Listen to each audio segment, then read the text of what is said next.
দেখুন, যে প্রতীক নিয়ে বাংলাদেশের সুপ্রিম কোর্টের ফুল কোর্ট সভায় একটা 12/12/2016 তারিখে একটা রেজলিউশন আছে। এই রেজলিউশনের কারণে ইলেকশন কমিশন একটি পদক্ষেপ নিয়েছে। আমরা আদালতকে আজকে একটি ডাইরেকশন চেয়েছি আদালতের কাছে যে এই বিষয়টি প্রতীক তো আর উচ্চ আদালত বরাদ্দ করতে পারে না, প্রতীক বরাদ্দ করার ক্ষমতা হলো ইলেকশন কমিশনের।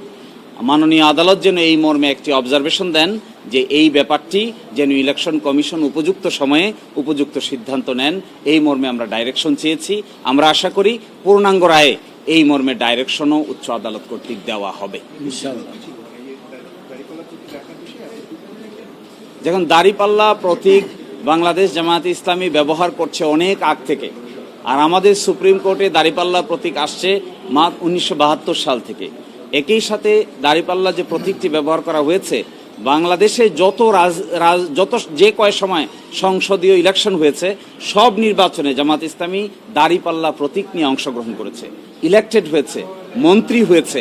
ফলে জামাত ইসলামীর সাথে দাঁড়িপাল্লা প্রতীক ওতপ্রোতভাবে জড়িত। মানুষ শুধু রাজনৈতিক দল দেখে না, সাথে সাথে রাজনৈতিক সিম্বলটাও দেখে, প্রতীকটা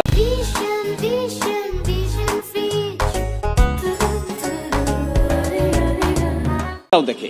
সেই জন্য আমরা বলছি যে শুধুমাত্র রেজিস্ট্রেশনেই যথেষ্ট নয়, তার সঙ্গে ইলেকশন কমিশন যেন আমাদেরকে দাঁড়িপাল্লা প্রতীকটি বরাদ্দ করে, এই মর্মে উচ্চ আদালত থেকে আমরা অবজারভেশন চাই।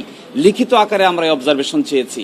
আদালত আমাদের সাথে আপাত অর্থে কোর্টের গেস্টার অনুযায়ী মনে হয়েছে এই অবজারভেশনও পাবো ইনশাল্লাহ আমরা। এটা একটা কনফিউশন। ফুল কোর্টের রেজলিউশন কোনো বিচার বিভাগীয় সিদ্ধান্ত নয়, কোনো বিচারিক সিদ্ধান্ত নয়। ফুল কোর্টের রেজলিউশন একটা প্রশাসনিক সিদ্ধান্ত। এই প্রশাসনিক সিদ্ধান্ত প্রশাসনিকভাবে নেওয়া হয়। আর আজকে আমরা আদালতের কাছে অবজারভেশন চেয়েছি। বাংলাদেশের সুপ্রিম কোর্ট সর্বোচ্চ আদালতের পক্ষ থেকে এই মর্মে অবজারভেশন দিতে আইনগত কোনো বাধা আমরা দেখি না। আমরা এটাও বলেছি যে এখানে বাংলাদেশের সংবিধানের একটা অনুচ্ছেদ আছে 104, যাকে বলে কমপ্লিট জাস্টিস। এই কমপ্লিট জাস্টিসের থিওরি অ্যাপ্লাই করেও মাননীয় আপিল বিভাগ এই আদেশ দিতে পারেন। ধন্যবাদ।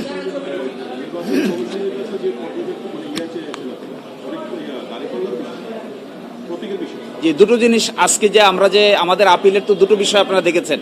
একটা হলো জামাত ইসলামীর নিবন্ধন। আমরা আশা করি 1 জুন ইনশাল্লাহ বাংলাদেশ জামাতে ইসলামী তার নিবন্ধন ফিরে পাবেন ইনশাল্লাহ। আমরা এটাও প্রত্যাশা করি আমাদের উচ্চ আদালত এরকম অবজারভেশন দিবেন, যে অবজারভেশনের কারণে বাংলাদেশের নির্বাচন কমিশন জামাতে ইসলামীর দাঁড়িপাল্লা প্রতীকও বরাদ্দ দিবেন, এটা আমরা প্রত্যাশা করি ইনশাল্লাহ।